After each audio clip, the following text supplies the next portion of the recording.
Hello and welcome to Our Voices. Take a look at this. Art, dance, and sports. Three of my favorite things, and this trifecta has long created bridges helping us communicate when words fail us and keeping us entertained and happy during dark moments. And that remains true, more now than ever before, especially during the COVID-19 pandemic. In the next half hour, we'll hear from artists who are using their platform to spread inspiration through their work, and athletes who are breaking world records amid the pandemic. But we begin in Mogadishu. Somalia has opened what is being touted as the country's first independent modern arts institution. The Somali Arts Foundation says it's seeking to promote creative industries to flourish in the East African nation, while igniting critical debate on what it means to be Somali. Mohammed Sheikh Noor reports from Mogadishu. 25-year-old Firdousa Hussein is a rare female Somali photographer. As Hussein captures Mogadishu life through her lens, she also attracts curious onlookers. When people see me carrying a camera, they say, "Shame on you. This is not the work of a Somali lady. You are tarnishing your reputation." But when I meet my female friends, they usually say, "Please go ahead. You are doing a great job," since they understand my focus is telling women-related stories. Hussein and other artists got a boost in September with the opening of the Somali Artists Foundation, the country's first independent modern art institute. Plan is to give artists like Hussein a much-needed space to show their works. The launch of SAF, an exhibition of our photos, was an awesome experience, as it now provides us with an opportunity to display our work to a large audience. It also highlights female photographers who are doing amazing works of art. Founder Sagal Ali says opening the Somali Artists Foundation was a lifelong dream come true. We launched this institution to work with every Somali wherever they are, especially those within the country who have the talent. Those within the country do not have such opportunities. They do not have centers like this one to show their talents, like photography. This institution will provide spaces where they can upgrade their talents. This kind of art can also have a positive influence by reflecting the truth of Somalia, says experts. Salman Mado is a lecturer on modern arts and photography at Somali National University.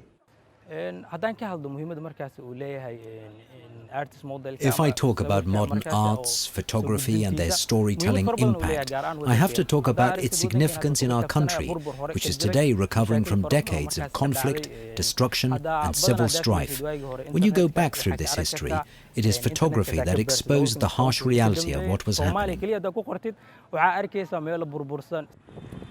As for Hussein, she wanted to continue to break new ground and inspire more Somali women to follow in her footsteps.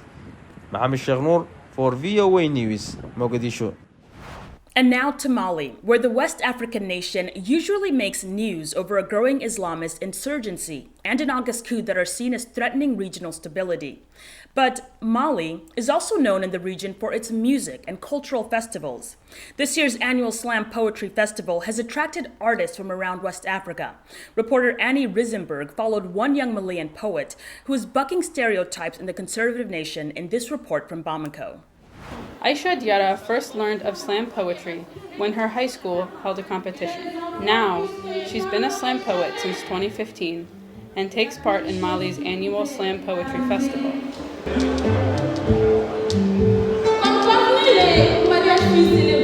The poets, like Diarra, perform spoken word poetry in front of an audience and judges. She sees her art as a form of activism, meant to highlight the lives of Malian women and girls.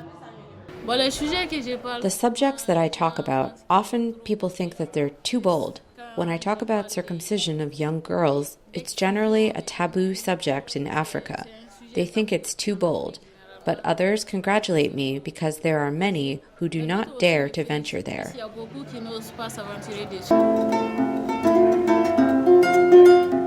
Slam poetry is a relatively new music scene in Mali. A country with deep musical and oral traditions, Mali is regarded as a musical crossroads in Africa. Slam first appeared in Mali in 2006, years after it gained popularity in the United States.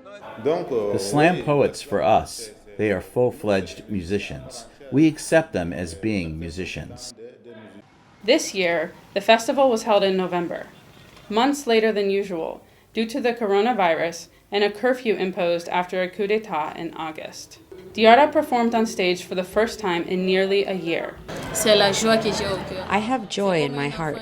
It's like a child who could walk, and suddenly he fell ill and couldn't walk. Later, the doctor tells him that he will walk again. You can imagine the joy. So I have this joy. The annual festival is run by a Malian organization called Agratoire, founded by one of Mali's first slam poets, Aziz Kone. As you know, everyone knows it. Since 2012, Mali has been weakened by a security crisis, by a social crisis. So we saw that it's important for us today to hold this festival in the name of peace and social cohesion. This year saw Mali struggling with both regional instability and a worldwide pandemic, which left cultural activities and the normally lively music scene in shambles. But slam poetry continues to attract young Malians committed to a better future for their country. Annie Reisenberg for VOA News, Bamako, Mali. Thank you, Annie, for that fascinating report. Amid a pandemic and sporadic violence, a group of artists and dancers in Burkina Faso are taking to the stage to tell viewers to stand up. Olivia Chan with Reuters has more. Art can be an escape from the realities of daily life, but at a festival in Burkina Faso's capital, Ouagadougou, they're facing up to global crisis. The 11th edition of Les Recreateurs, an annual music and dance event, is being held against a backdrop of rising violence in the region and a world in lockdown. Serge M. Koulibaly choreographed one of the performances titled Wakat. Wakat means the present time, and the present time is not fun at all. We are messed up. Like one of the actors says in the play, we are messed up and we are trying to find a different humanity through different energies that we forgot about. The defiant theme for this year's event is Standing Up. Aguibo Bugobali-Sano is the stage director of Gumtiago, which means chameleon. Today, the world has turned into a chameleon. Everything is changing. Everything is adapting. We are in a period of change. Should we languish because the world is not going well today? Or should we adapt and make the world a better place? There are 3 different major performances a night for a week during Recreatral, which has become a major annual event in the West African arts calendar. From Burkina Faso, we go to South Africa, where Reuters reports poet and artist Pitika Ntuli's latest 45 bone sculptures exhibition is being honored for critically challenging human consciousness while emphasizing the power of healing during the coronavirus outbreak. Pitika Ntuli's Animal Bones exhibition, titled Azibuyele Emasisweni, which loosely translates to Return to the Source in the Zulu language, is a way for Ntuli to use African spirituality to connect with the origins of human life. The 78-year-old spent 3 years creating the sculptures long before the COVID-19 pandemic, yet for him they are an apt response or antidote to the current socio-political chaos around the world. And COVID is helping us to sit down and to meditate about the state of the world, the state of who we are, as a people, who we are in a sense as a country. Ntuli says his sculptures are meant to encourage society to resolve the issues of greed and corruption. Here, I am a Sangoma, I'm throwing down the bones in order to divine the state of the nation, the state of the universe, the state of our environment, the state of our own mental health, as to what exactly happens. We have a pandemic here that is threatening our lives.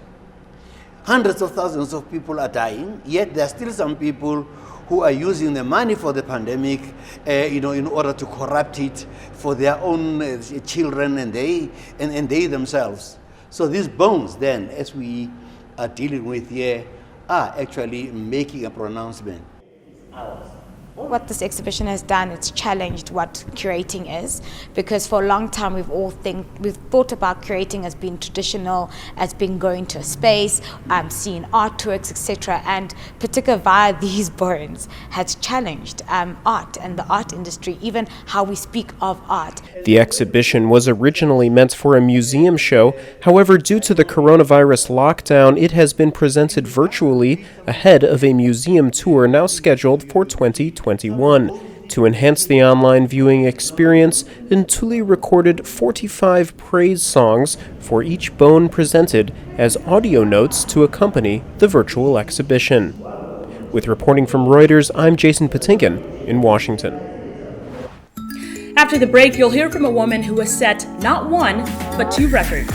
Stay tuned.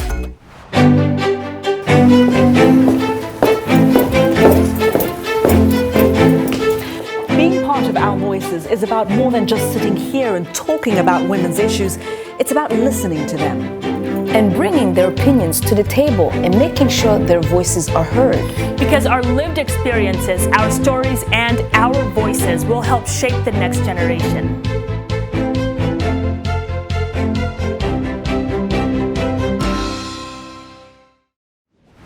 Welcome back. You're watching Our Voices. Before the break, we explored the work of artists who are using their talent to bring color to a world seized by a pandemic. But they aren't the only ones having fun. Athletes are also doing what they can do to inspire their communities. For our next story, let's go to Zambia, where 20-year-old Zambian footballer Barbara Banda is inspiring girls to follow in her footsteps. Francesca Ling reports for Reuters. 20-year-old Zambian soccer player Barbara Banda has taken the Chinese Super League by storm after scoring an impressive 18 goals in 13 games. You have to be hardworking, you have to show it off that you're capable of doing this. Back home, Banda is inspiring girls to follow in her footsteps. I've been watching her for the past, maybe it should be 6 months. It inspires me a lot. She's strong and courageous, and even her kind of play is just amazing. It's different from other football players in Africa. She has a fighting spirit. The powerful forward spent her first 2 seasons at Spanish First Division club Logroño, before transferring to Chinese club Shanghai Sengli in January, where she finished the season 9 goals ahead of the nearest challenger. Yeah, I stood out, but it's not that I'm the best, but I think it's the effort that I'm putting in as myself and my talent, what I want in life. Because talent can be there, but if I'm not determined, then I can't go anywhere. So I have to work extra hard for me to be there. It takes someone to be disciplined. That's the first cardinal of a player. Banda also plays for the Zambian national team and is part of a small group of young female players representing Africa on the global stage. It's now people coming to know that, okay, African football is also there at their own other level. So I think it's up to us as women to commit ourselves to whatever we want to do. From Zambia, we head to South Africa, where Saray Khumalo, the first Black African woman to conquer Mount Everest, appears to have set a Guinness World Record for the most money raised during an 8-hour stationary cycling fundraiser. As Franco Puglisi reports from Johannesburg, she'll use the money to build digital libraries for rural children whose education has been impacted by COVID. From the highest peak of Mount Everest to a stationary bicycle, South African Saray Khumalo is breaking new records. The first Black African woman to summit the world's tallest mountain in 2019, Khumalo gave herself a new challenge, breaking a Guinness World Record for charity. Through 8 hours of stationary cycling, Khumalo raised nearly $44,000 to build digital libraries for South Africa's rural students whose education suffered when schools closed from the pandemic. I think we can't afford to leave any children behind. If you look at what happened with the lockdown and COVID-19, schools that did not have digital material to support their students were really locked down. Students were struggling, and we can't afford that. Each digital library will have a mobile tablet computer with curriculum-based application in teacher training modules. Education aid group iSchoolAfrica helped fundraise for Khumalo in their team attempt to break the Guinness World Record. We work in partnership with the schools, with donors, with sponsors, to really change the way we teach and learn, and to look for solutions in a very challenging environment. After 8 hours of cycling, Khumalo and her team were confident. It was an awesome day, and at about around 1 o'clock, Sarah and I knew that we had broken the world record, which was what it was all about. Because it's for the children of this beautiful country. While falling short of a personal goal to raise about $62,000, Khumalo says she will keep fundraising until they reach the peak of their goal to build 9 digital libraries for South African children. Franco Puglisi for VOA News, Johannesburg. Surfing runs deep in California coastal culture, but it has long been the domain mainly of white Americans. Arturo Martinez reports from Los Angeles, a group of young African-American women have set out to change that. When I was growing up, I heard so much, well, black people don't swim. And, I heard that from my father. When he first took me to the beach, he said, don't go out past the whitewash. If something happens to you, I'm not coming to get you. And, for me, that meant, okay, well, I got to learn how to swim. I got to learn how to take care of myself out here because he's not coming to help me. Pre-COVID, I was an active travel guide. Post-COVID, now I'm a surf instructor. Paddle, pop. That's better. So Black Girls Surf, their intention is to get more black women to be professional surfers. And so right now, we're just working here on the LA chapter, trying to get as many women of color in the water as possible. And then eventually, hopefully there'll be some, women from that stage that would like to progress onto the professional stage. I mean, you take something like Bruce's Beach. In the early 1900s, there was a black beach resort there. And so, black people lost one of the few beaches that they could go to. If there's only one slice of beach that black people could utilize at that point, then it's no wonder we don't have more black surfers. A lot of times surfing is something that's passed down from generation to generation. You see surfer dads out there with their little daughters, pushing them into the waves.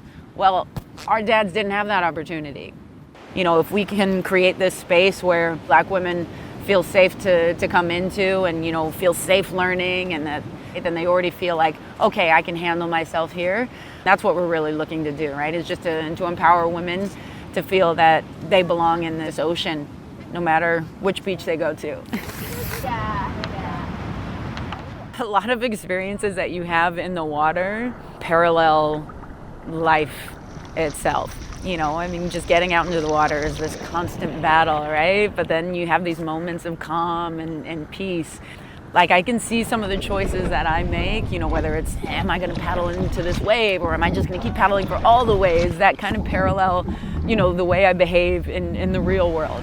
But also, I think water just in general is extremely therapeutic. Just, it's incredibly calming. I think our bodies are about 70% water, so it's almost like you're going home, right? Like going back into the womb and just feeling comfortable and at peace. My hope is that one day when we go out in the water, and I see another, surfer of color, it's not like this kind of surprise, and that I just want to get to the point where that's normal, where we go out into the water and we see, all different shades, creeds, colors, whatever it is, and that nobody bats an eye.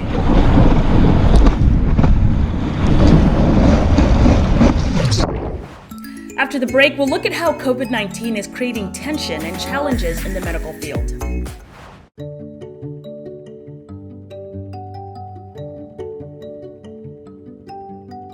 This is a country that I chose to become a citizen. I didn't have to become a citizen.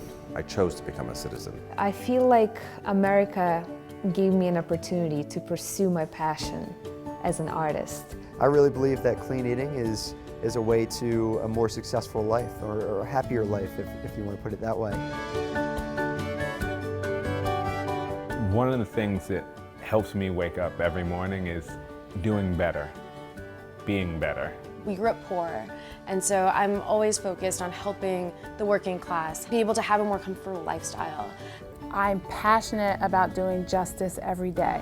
I oftentimes say that justice is a verb, not a noun. You know, I believe in action and moving the ball forward. Welcome back. Here with Our Voices, and we turn to a more serious note. Senegalese campaigners say the COVID-19 pandemic is causing a decline in breast cancer screenings as women are avoiding medical centers in fear of catching the virus. Estelle Njanjo reports from Dakar. Senegal's Anti-Cancer League says fewer women are getting breast cancer screenings because of concerns they might contract COVID-19. To boost screenings for October's Breast Cancer Awareness Month, the League partnered with medical centers and hospitals to give discounted prices. For those unable or scared to visit hospitals, the Pink October truck sets up in public spaces and offers free consultations. Those who come here are the ladies who have never been diagnosed with breast cancer. Among those patients, some already have abnormalities or masses that they have had for a year, but they have never done a consultation. The Anti-Cancer League says the pandemic and related restrictions are also discouraging cancer patients for getting treatments. Many have given up on their treatment because of this pandemic, but we at the league level have tried to do our best by guiding patients who did not have the income to travel, by paying their transport and encouraging them to continue their treatment. The World Health Organization says over 10,500 cases of cancer are diagnosed every year in Senegal. 35% of them are cervical and breast cancers. Doctors say when detected early, the vast majority of breast cancer cases can be treated. With this pandemic, I was very afraid to come for a mammogram. But with the awareness campaign made since the beginning of October, I gave myself a push and I said to myself, why not? I'm going to get tested. Senegal's Anti-Cancer League says the campaign has been a success with hundreds of women visiting the Pink October truck daily. Estelle Njanjo for VOA News, Dakar. And cancer cases are on the rise in Kenya, where treatment is not widely available and is expensive. Sadly, there also remains a stigma attached to losing one's hair from chemotherapy. One hairdresser in Nairobi is providing free wigs for female cancer patients to help restore their confidence. Ruud Elmendorp reports. Putting a smile on cancer patients' faces. That's what beautician Diana Akech does by providing free wigs in her Nairobi salon. 45-year-old Mary Nafula, a mother of 3, was diagnosed with cancer a year ago. Treatment saved Nafula's life, but her hair fell out, making her feel exposed. Now she finally has something to smile about. Like what this salon has done to us today, she has instilled confidence in us, and through this we can live positively, we can embrace all the challenges that accompany us, knowing that we are going to heal. Cancer is the third leading cause of death in Kenya, according to the World Health Organization, and the numbers are rising, from 37,000 reported cases in 2012 to almost 48,000 currently. Dr. Gladwell Kiari is an oncologist at the Nairobi Hospital. She attributes the rise to increased cancer screening and a change of lifestyle. We are smoking more, we are taking alcohol more, our traditional diets have changed, and we no longer eat the traditional lifestyle foods that we used to. So we have more fatty foods, we have less water and greens in our food, more processed food. The government responded with awareness campaigns and opening more diagnostic centers across the country. But most Kenyans who live on less than $3 a day cannot afford treatment. Nafula was fortunate enough to be able to pay for cancer therapy. And now having a wig, she's relieved of feeling stigmatized, especially on the streets and often in the Kenyan public transport vehicles called matatus. I was very sick, I couldn't walk, and the matatu guy was like, you sick people, you're supposed to take in an ambulance. You should not enter the matatu because cancer can infect us. I felt so bad. Diana Akech started doing makeovers 5 years ago after a friend developed cancer. The friend lost her hair, but Akech gave her a wig.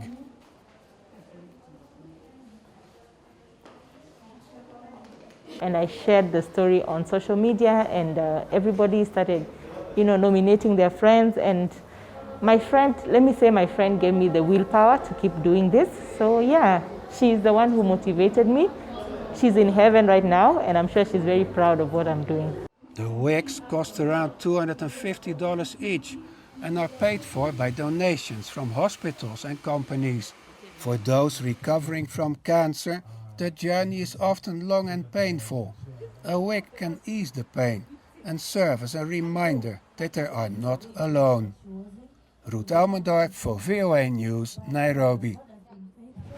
What a fascinating story, and that brings us to the end of our show today. Thank you all for watching, and remember, to get the latest from VOA, be sure to visit our website. We're at voanews.com. And you can also find Our Voices on social media. Our handle is @VOA Our Voices. Until next time, it's goodbye.